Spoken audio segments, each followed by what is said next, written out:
మంత్రి నారా లోకేష్ విశాఖ ఉక్కు పరిశ్రమపై కీలక వ్యాఖ్యలు చేశారు. విశాఖ ఉక్కు ఆంధ్రుల హక్కు అని, దాన్ని 2 సార్లు కాపాడిన చరిత్ర తమదేనని తెలిపారు. వైఎస్ జగన్ ఉక్కు పరిశ్రమ నాశనం చేసి భూములు తీసుకోవాలని ప్రయత్నించారని ఆయన ఆరోపించారు. స్టీల్ ప్లాంట్ లేకుండా చేసే కుట్రలు చేసిన వారు కార్మికులకు క్షమాపణ చెప్పాలని వ్యాఖ్యానించారు.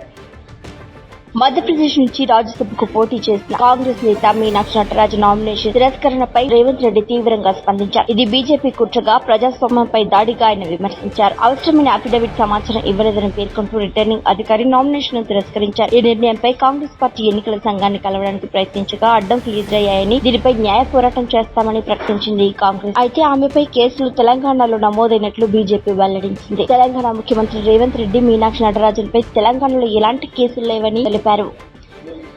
కేంద్ర మంత్రి కిషన్ రెడ్డి తెలంగాణ ప్రాజెక్టులకు అడ్డుపడ్డాడని నిరూపిస్తే రాజీనామా చేస్తానని సీఎం రేవంత్ రెడ్డికి సవాల్ విసిరారు. సీనియర్ జర్నలిస్టులతో కమిటీ వేసి నివేదిక ఆధారంగా చర్యలు తీసుకోవాలని సూచించారు. ప్రతి మంత్రిని కలిసినప్పుడు తెలంగాణ ప్రాజెక్టులపై మాట్లాడుతున్నానని, తాను ఎలాంటి అడ్డంకులు కలిగించలేదని స్పష్టం చేశారు. రేవంత్ రెడ్డి ఆరోపణలు రాజకీయ కుట్రతో చేస్తున్నారని విమర్శించారు. కేంద్ర హోంమంత్రి అమిత్ షా తెలంగాణలో రాబోయే అన్ని ఎన్నికల్లో బీజేపీ ఒంటరిగానే పోటీ చేస్తోందని స్పష్టం చేశారు. ఇతర పార్టీలతో పొత్తులున్నవని, సొంత బలంతో అధికారంలోకి రావడమే లక్ష్యమని క్యాడర్కు దిశానిర్దేశం చేశారు. ఈ వ్యాఖ్యలు తెలంగాణ, ఆంధ్రప్రదేశ్ రాజకీయాలు చర్చనీయాంశంగా మారాయి. బూత్ స్థాయి నుంచి పార్టీని బలోపేతం చేయాలని ఢిల్లీ నాయకత్వం వ్యూహాత్మక నిర్ణయం తీసుకుందనే సమాచారం. ప్రధానమంత్రి నరేంద్ర మోదీ భారత రాజకీయాల్లో మరో చారిత్రక మైలురాయిని సాధించి జవహర్ లాల్ నెహ్రూ సుదీర్ఘ నిరంతర ప్రధానిగా ఉన్న రికార్డును అధిగమించారు. ఆయన ప్రధానిగా 12 సంవత్సరాలు పూర్తి చేసుకుని 4399 రోజుల పదవీకాలాన్ని నమోదు చేశారు. ఈ సందర్భంగా మోదీ ప్రజాసేవే సుపరిపాలనకు అసలైన ప్రమాణమని, ప్రజాసేవే అసలైన పరీక్షని తన ఎక్స్ ఖాతాలో పోస్ట్ చేశారు.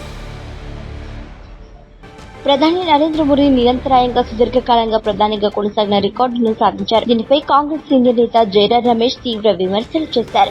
మోదీ దేశానికి పెద్ద సమస్యగా పరిణమించారని, ప్రజాస్వామ్య హత్యకు సారథ్యం వహిస్తున్నారని అన్నారు. మోదీ పాలనకు కాకుండా దేశంలో నెహ్రూ నేతృత్వంలో భారత తొలి ప్రభుత్వం సాధించిన చారిత్రక విజయాలను గుర్తు చేసి ఆ వారసత్వాన్ని మోదీ చెరిపారని చూస్తున్నారని మండిపడ్డారు.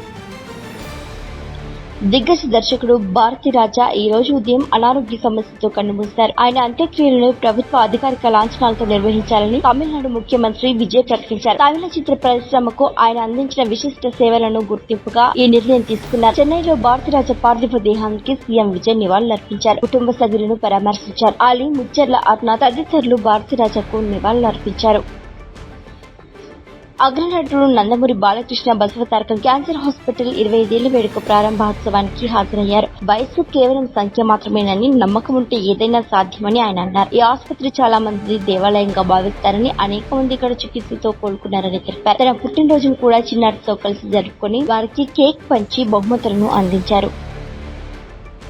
Mega power star Ram Charan నటించిన పెద్ద చిత్రం బాక్సాఫీస్ వద్ద భారీ విజయాన్ని సాధించింది. బుచ్చిబాబు సారా దర్శకత్వంలో రూపొందించిన ఈ స్పోర్ట్స్ యాక్షన్ డ్రామా 6 రోజుల్లోనే ప్రపంచవ్యాప్తంగా 332.1 కోట్ల రూపాయలను గ్రాస్ వసూలు చేస్తుంది. జూన్ 4న విడుదలైన ఈ సినిమా మంచి టాక్ తో దూసుకుపోతోంది. రామ్ చరణ్ నటన, ఏఆర్ రెహమాన్ సంగీతం సినిమాకు ప్రధాన బలం కాగా జగపతి బాబు, జాన్వీ కపూర్ల నటన ఆకట్టుకుంది.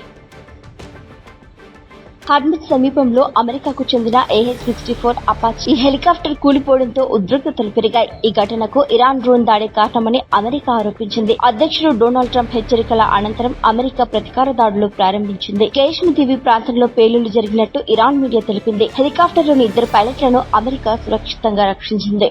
మరిన్ని ట్రెండింగ్ వీడియోల కోసం News18 తెలుగు యూట్యూబ్ ఛానల్ ను సబ్స్క్రైబ్ చేసుకోండి.